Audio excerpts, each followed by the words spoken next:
Ipinatigil ng Securities and Exchange Commission ang operasyon ng isang kumpanyang iligal umanong nangangalap ng investment. Ang pangako ng kumpanya, malalaking incentives kung makakapag-recruit ng iba pang mga miyembro. Nasa frontline ng balitang yan, si Gary De Leon. Sa mga nakakaenganyong post gaya nito, nagre-recruit ang Super Breakthrough Enterprise Corporation na mas kilala sa brand name na One Uptime. Pinagbebenta nila ng iba't ibang produkto gaya ng mga food supplement ang mga nare-recruit sa pangakong kikita sila ng malaki. Isa sa mga naakit rito ang ginang na si Alias Celia. Libo-libong piso raw ang ipinuhunan niya para sa pagbili ng mga produkto. Yung mga 50,000, gano'n.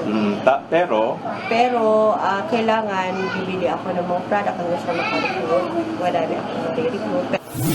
Pinangakuan din daw siya nakikita at mabilis na babalik ang puhunan. Pero dahil abala raw siya sa pagiging food delivery rider, hindi na niya nagawang mag-recruit at magbenta ng mga produkto.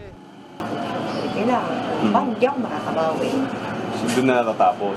Doon na natatapos hanggang sa wala na siya. Hindi ko na mababawi yung ilabas ko na yan. Ang mga kaso ng katulad kay Celia ang nagtulak sa Securities and Exchange Commission para ipatigil ang operasyon ng One Uptime. Sa isang cease at desist order, sinabi ng SEC na may ituturing na iligal na pangangalap ng investment ang ginagawa ng One Uptime. Sabi ng SEC, gaano man kalaki ang investment na kinakalap ng isang kumpanya, ay may hiwalay na lisensya dapat para dito sa kanilang ahensya. Bago kayo mag-alok, mangalap ng investment, hindi sapat yung registered kayo bilang corporation, kukuha pa kayo ng tinatawag na permit o license to offer and sell securities, isang uri ng financial product sa pamamagitan ng investment contract. So kailangan ng lisensya, gayon din ang mga taong nag-aalok. Natuklasan din ng SEC na nagpalit lang ng pangalan ng One Uptime. Dati rin daw nila itong ipinasara dahil di sa parehong modus ng pagkuha ng investment. Actually, ito ay pagpapatuloy na lang ng nauna nilang scheme through yung isang corporation na tinatawag na Alpha Network Corporation o mas kilala sa N-World. Na-issuean din natin ng cease and desist order.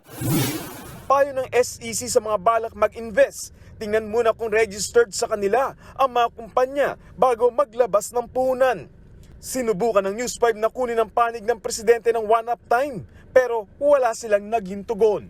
Nagbabalita mula sa Frontline, Gary De Leon, News 5. Mga kapatid, Julius Babaw po.